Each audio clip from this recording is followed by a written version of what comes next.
Hello students, welcome to my channel social sciences with Pathak sir. आज के इस lecture में हम लोग geography chapter 1 resources and development topic को समझेंगे। इस चैप्टर को समझने के लिए सबसे पहले हमें जानना जरूरी है व्हाट इज़ ए रिसोर्स। पिछले चैप्टर्स में हमने पढ़ा anything available in our environment which can be use to satisfy our needs are called resource.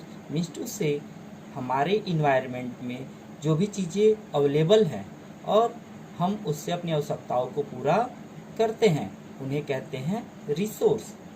But some conditions are apply, लेकिन इसमें क्या है, इसके साथ कुछ कंडीशंस अप्लाई हैं। वो कंडीशंस क्या है? Technologically accessible, economically feasible, culturally acceptable. Means to say अब आप सोच रहे होंगे कि ये क्या है, ये कैसे कंडीशंस है।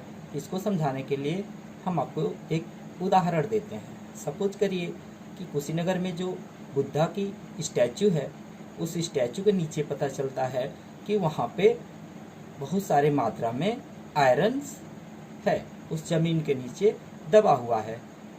तो गवर्नमेंट क्या करेगी? सबसे पहले चेक करेगी कि उस आयरन को डिग आउट करने में किस टेक्नोलॉजी की ज़रूरत है। सपोज करिए कि उसके पास टेक्नोलॉजी है। फिर दूसरा स्टेज क्या होगा? दूसरा स्टेज होगा कि उसकी खुदाई के लिए, मतलब उसको डिगिंग आउट करने के लिए एक बजट बनाया जाएगा कि उसमें कितना इन्वेस्ट किया होने वाला है, और उस इन्वेस्टमेंट को वो ऑब्टेन किए गए आयरन के क्वांटिटी से कंपेयर किया जाएगा। अगर वो प्रॉफिटेबल होगा तो वहाँ पे खुदाई का काम होगा। सपोज करिए कि वो प्रॉफिटेबल है, वहाँ पे ज़्यादा मात्रा में है, मतलब हम जितना पैसा खर्च करेंगे खुदाई में उससे ज़्यादा मात्रा में हमें आयरन मिलेगा और हम ज़्यादा पैसा कमाएंगे। फिर हमने तीसरा आपको कंडीशन बताया, कल्चरली एक्सेप्टेबल। सपोज करिए कि वो स्टैचू जो है वो बौद्ध रिलीजन का बहुत ही पवित्र मंदिर है और जो बौद्ध लोग हैं उनके आस्था का प्रतीक है। क्या सरकार जब उस आयरन को निकालने के लिए उस मंदिर को तोड़ेगी तो क्या वो लोग एक्सेप्ट करेंगे? नहीं करेंगे। तो ऐसी कोई भी थिंग्स जिसके लिए हमारे पास सूटेबल टेक्नोलॉजी नहीं है, जिसके लिए जो क्या है बहुत ही खर्चीला है और जिसे हमारी सोसाइटी एक्सेप्ट नहीं करती, उसे हम रिसोर्स नहीं कहेंगे। ठीक है। अब अगला क्वेश्चन बनता है कि क्या सारे जो रिसोर्स हैं वो क्या है? गिफ्ट ऑफ नेचर है, यानी सारे जो रिसोर्स हैं उसे नेचर ने हमें गिफ्ट के रूप में दिया है? नहीं, ऐसा नहीं है। क्यों? क्योंकि जो एजुकेशन है वो क्या है? वो एक प्रकार का रिसोर्स है। उससे हम क्या करते हैं?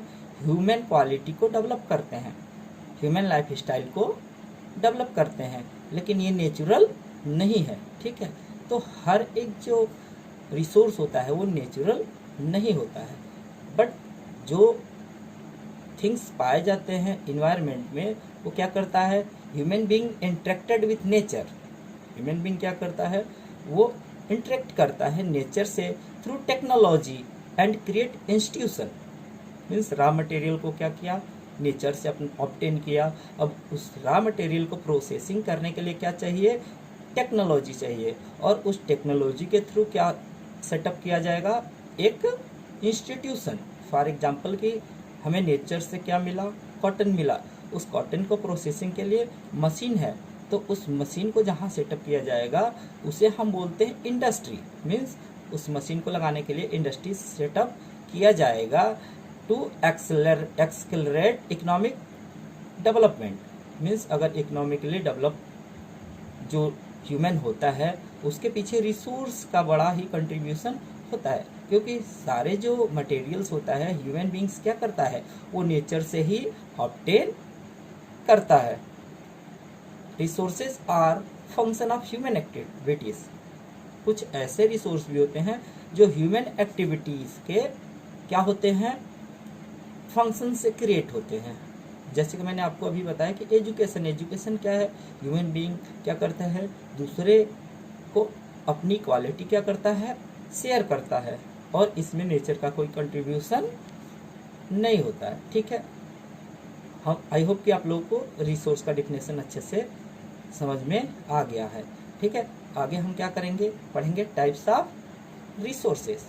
तो अगर हम टाइप ऑफ रिसोर्सेस की बात करें तो मेनली 4 टाइप के रिसोर्स होते हैं। कौन कौन से?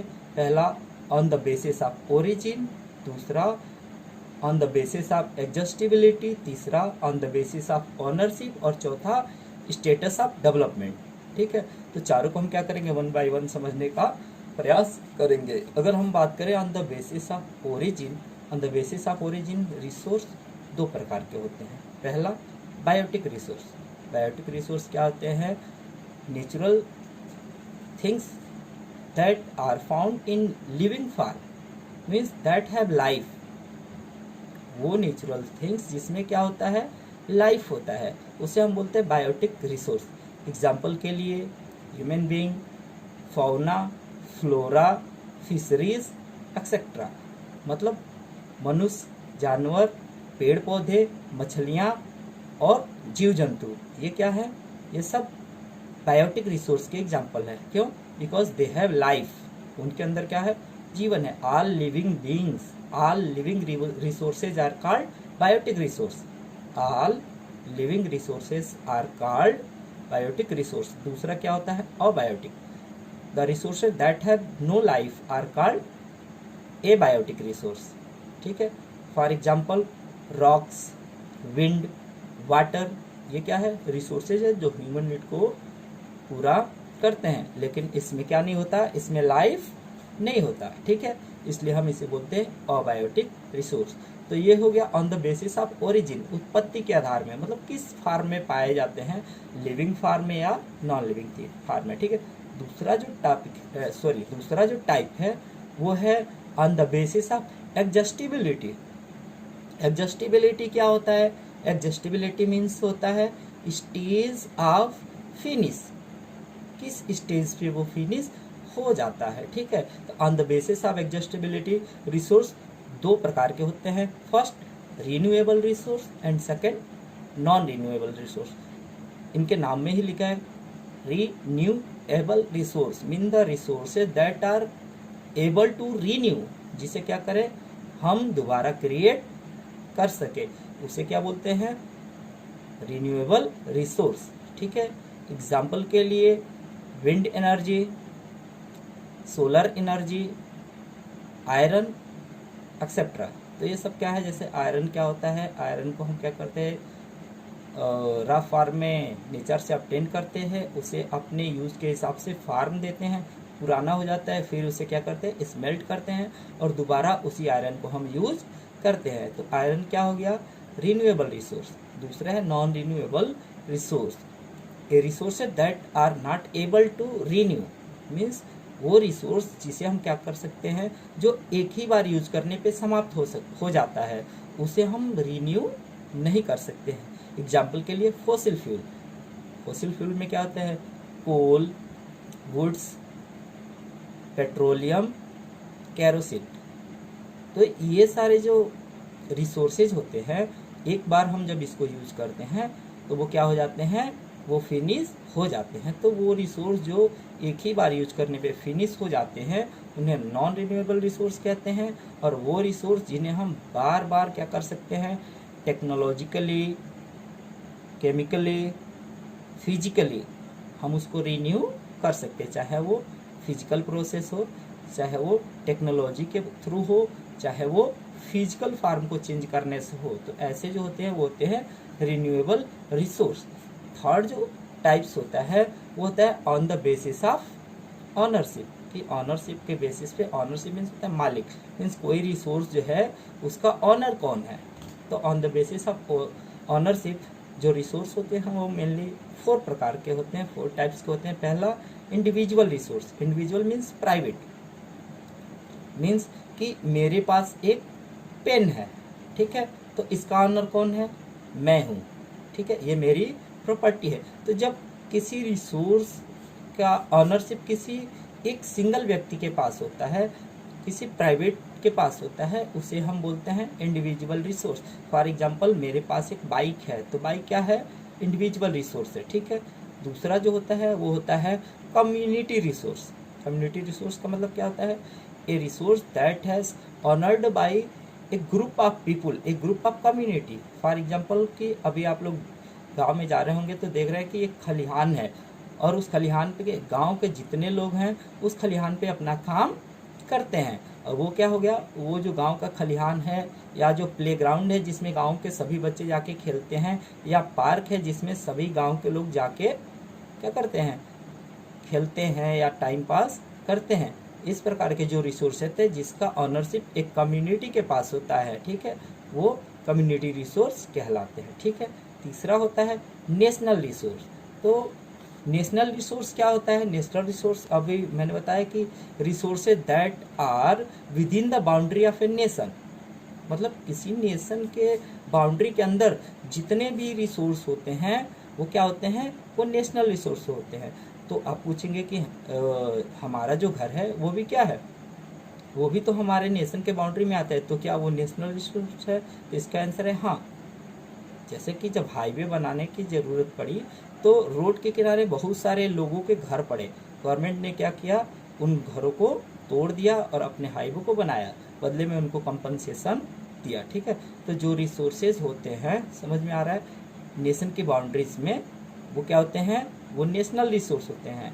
साथ साथ जो हमारा ओशियनिक बाउंड्री होता है, ओशियनिक बाउंड्री से 12 नॉटिकल मीटर यानी मे बी 22 किलोमीटर, हमारी जो ओशियनिक बाउंड्री है उस ओशियनिक बाउंड्री से लगभग जो 12 नॉटिकल माइल्स का जो एरिया होता है वो भी नेशनल रिसोर्स के अंदर में आता है। ठीक है, मतलब हमारी ओशियनिक बाउंड्री है, सपोज करिए कि हमारा जो कोस्ट है साउथ इंडिया का, उस कोस्ट से 12 नॉटिकल माइल्स की दूरी तक अगर कोई भी रिसोर्स पाया जाता है तो वो क्या कहलाएगा, नेशनल रिसोर्स कहलाएगा। और नेशनल रिसोर्स पे ऑनरशिप किसका होता है, नेशन का, पूरे नेशन का। ठीक है, नेक्स्ट जो रिसोर्स है वो होता है इंटरनेशनल रिसोर्स।